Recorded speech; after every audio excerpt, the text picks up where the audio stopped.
High friends welcome to our channel science and electrical master जी।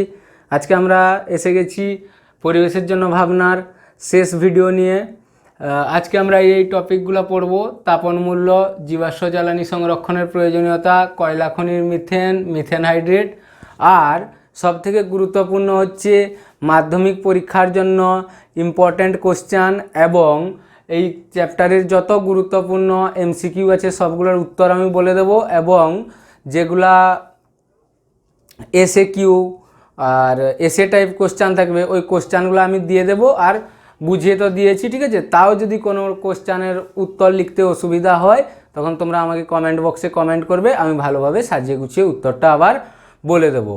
আর যারা মাধ্যমিক পরীক্ষায় 90+ score করতে চাও ফিজিক্যাল সায়েন্স, লাইফ সায়েন্সে, তারা ভিডিওটা স্কিপ না করে অবশ্যই ভিডিওটা দেখো, পুরো ভিডিওটা দেখো, তাতে তোমাদের উপকার হবে। আর যারা বলছো যে 90+ স্কোর করার নয়, পাস করতে হবে, মোটামুটি একটা মার্জিনাল স্কোর পেতে হবে, তাদের জন্য আমি সাজেশান নিয়ে আসব, তারাও সেই ভিডিওটা দেখবে। তবে তোমরা যদি এই ভিডিওটা দেখো তাহলে তোমাদের জন্য সুবিধাই হবে। হয়েছে, 90+ স্কোর করতে পারবে। প্রত্যেকটা ক্লাস যদি ঠিকঠাকভাবে করো আর নোট করে রাখো তাহলে 90+ স্কোর করবেই, এটা আমার গ্যারেন্টি। আমি বিল্টু, আমার গ্যারেন্টি তোমরা 90+ পাবেই পাবে। চলো এবার শুরু করা যাক আজকের পড়াশোনা। হয়েছে, তাহলে প্রথমে আমরা কি পড়ব? তাপন মূল্য। তো তাপন মূল্য জিনিস কি? যে আমরা যে কোনো জ্বালানি কত প্রকার হয়? 3 প্রকার হয় অবস্থা অনুযায়ী। কি কি না, কঠিন জ্বালানি, তরল জ্বালানি আর গ্যাসীয় জ্বালানি।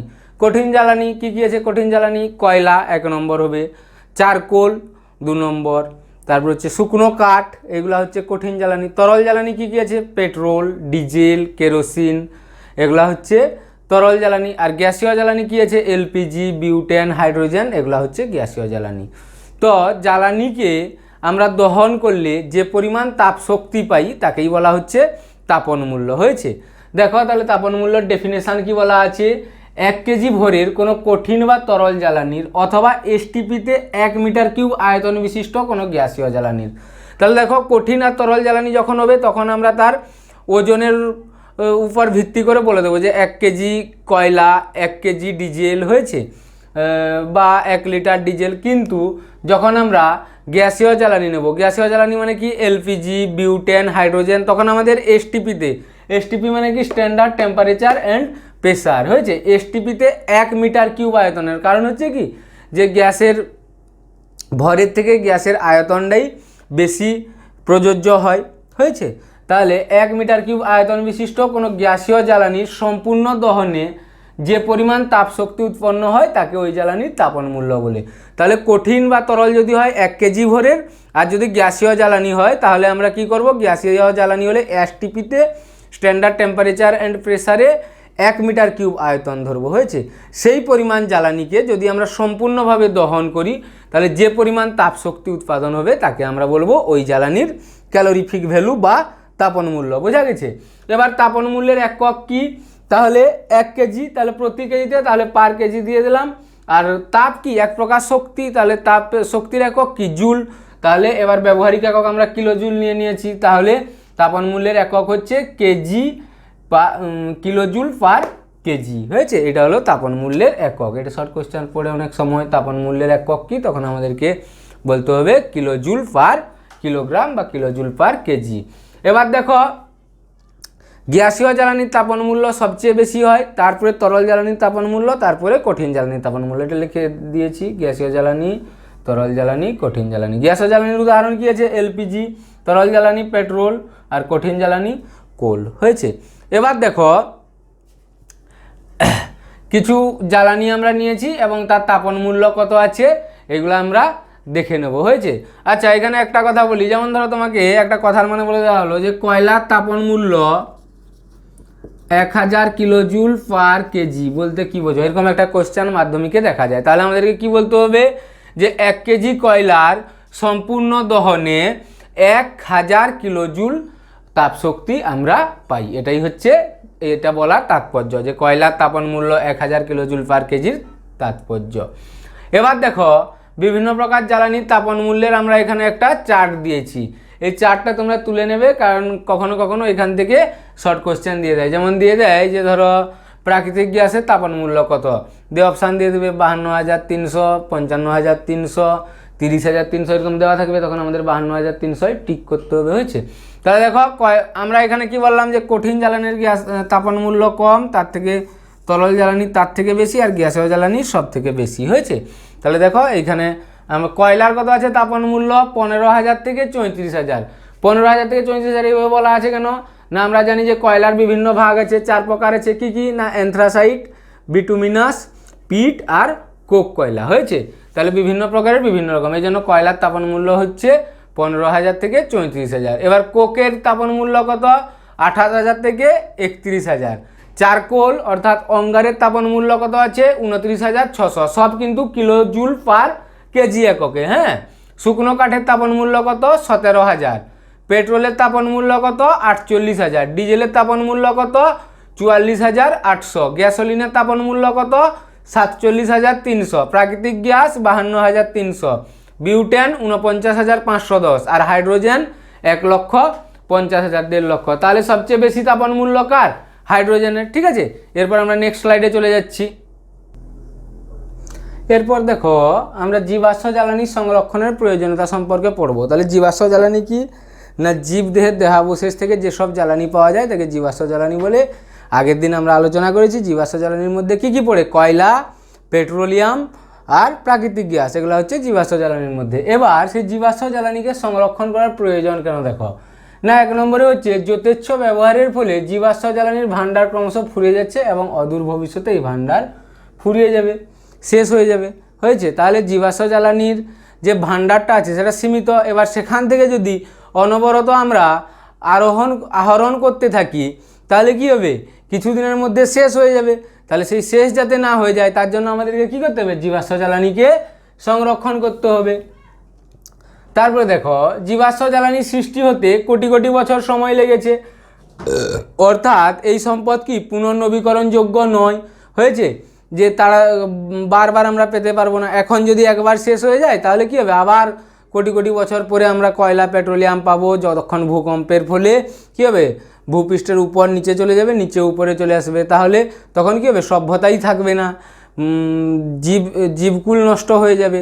তার জন্য আমাদেরকে জীবাশ্ম জ্বালানিকে, কয়লাকে, পেট্রোলিয়ামকে সংরক্ষণ করতে হবে, যতটা সম্ভব কম ব্যবহার করতে হবে। একবারে ব্যবহার না করলেও আমাদের সিভিলাইজেশন চলবে না, সভ্যতা চলবে না।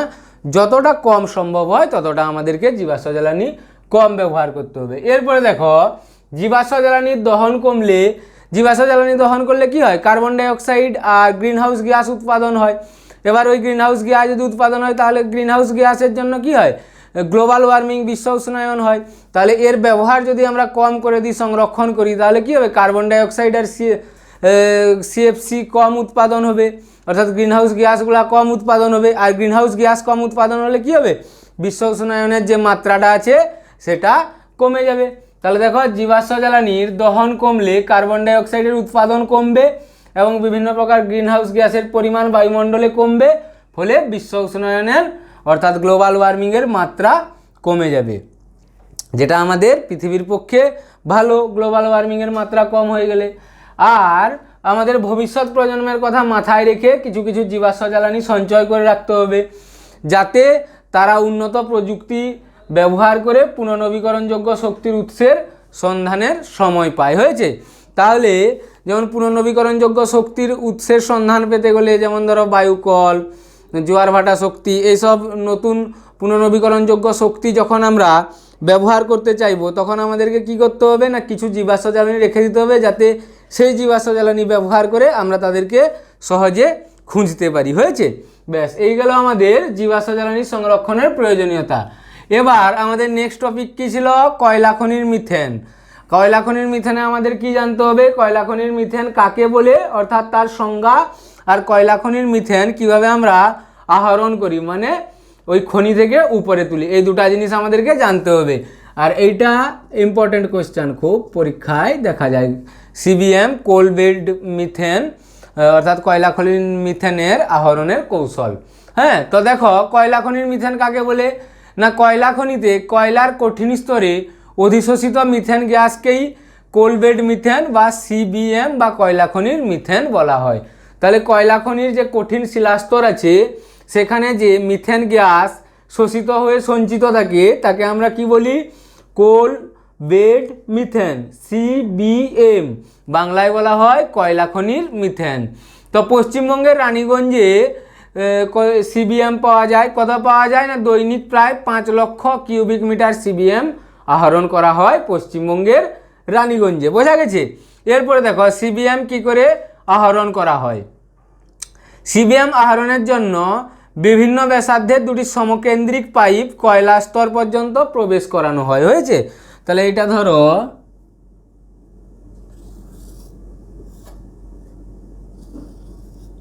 ভূপৃষ্ঠ, এটা ভূপৃষ্ঠের নিচে,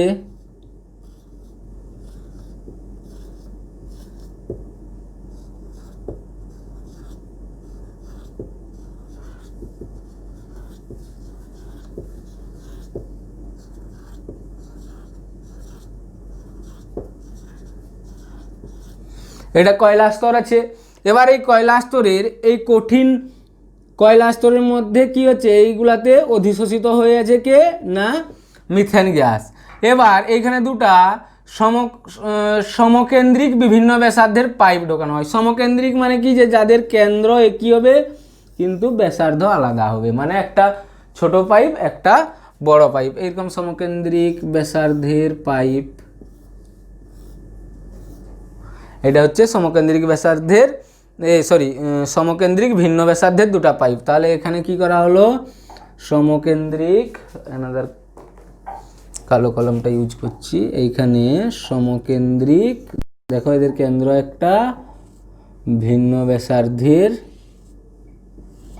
পাইপ দিয়ে দেওয়া হলো। তাহলে প্রথম কথা আমরা এটা বললাম যে সিবিএম আহরণের জন্য ভিন্ন ব্যাসার্ধের দুটি সমকেন্দ্রিক পাইপ কয়লা স্তর পর্যন্ত প্রবেশ করানো হলো। তাহলে দেখো এটা হচ্ছে আমাদের ভূপৃষ্ঠের নিচে কয়লা স্তর, এখানে সমকেন্দ্রিক দুটা পাইপের কেন্দ্র একই আর এদের ব্যাসার্ধগুলো ভিন্ন, তাহলে এদেরকে প্রবেশ করানো হলো কয়লা স্তর পর্যন্ত। হয়েছে? এরপরে দেখো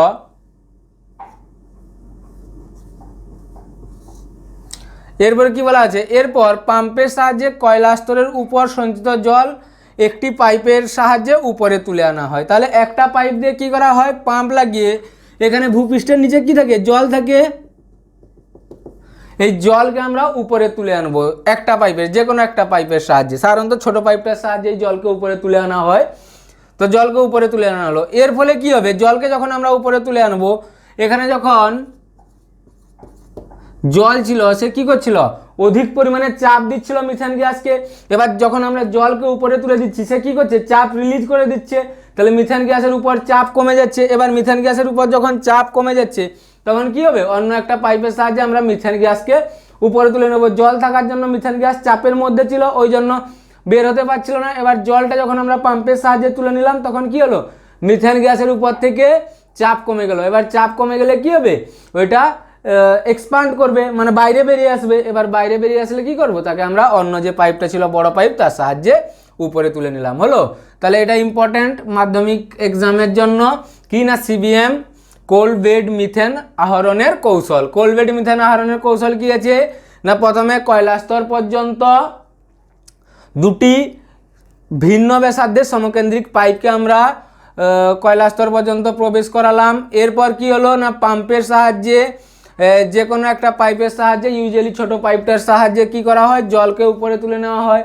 এবার জলকে উপরে তুলে নিলে কি হয়, চাপ কমে যায় মিথেনের উপর থেকে। এবার চাপ কমে গেলে কি হয়, সে এক্সপান্ড করে যায়, অর্থাৎ তার আয়তন বেড়ে যায় এবং সে বড় পাইপটার সাহায্যে কি হয়, উপরে উঠে আসে। এই হচ্ছে আমাদের সিবিএম আহরণের কৌশল। বোঝা গেছে? এরপর আমরা নেক্সট স্লাইডে চলে যাব। এরপর দেখো এই চ্যাপ্টারের লাস্ট টপিক মিথেন হাইড্রেট, আর মিথেন হাইড্রেট থেকে মিথেন গ্যাস নিষ্কাশন, এই দুটো আমরা দেখব, তারপরে আমরা প্রশ্ন উত্তরে চলে যাব। তাহলে মিথেন হাইড্রেট সম্পর্কে কি কি ইম্পর্টেন্ট পয়েন্ট আছে আমাদের জানার। দেখো 1 নম্বর হচ্ছে কি, যে মিথেন হাইড্রেট এক প্রকার কেলাসাকার কঠিন পদার্থ। তাহলে কেলাসাকার বা নিয়তাকার পদার্থ কাকে বলা হয় না, যার একটা নির্দিষ্ট আকার থাকে। এবার তাহলে এর আকারটা কি প্রকার, এ কেলাসাকার হলে এর একটা যাই হোক আকার থাকবে, ত্রিভুজাকার, চতুর্ভুজাকার, পেন্টাগোনাল, হেক্সাগোনাল থাকবে। তো এর আকার হচ্ছে টেট্রাহেড্রন অর্থাৎ চতুস্তলকীয়। তাহলে মিথেন হাইড্রেটের আকার কি প্রকার, না চতুস্তলকীয়। হয়েছে, 1 নম্বর পয়েন্ট গেল আমাদের। তারপরে এটা কিভাবে হয় দেখো, না এটা জলের অণু দ্বারা গঠিত বরফ সাদৃশ্য গ্যাসের মধ্যে প্রচুর পরিমাণ মিথেন আবদ্ধ হয়ে গঠিত হয়। তাহলে বরফের মতো দেখতে এক প্রকার অণুর মধ্যে প্রচুর পরিমাণ মিথেন গ্যাস আবদ্ধ হয়, দিয়ে কি করে, না মিথেন হাইড্রেট তৈরি করে।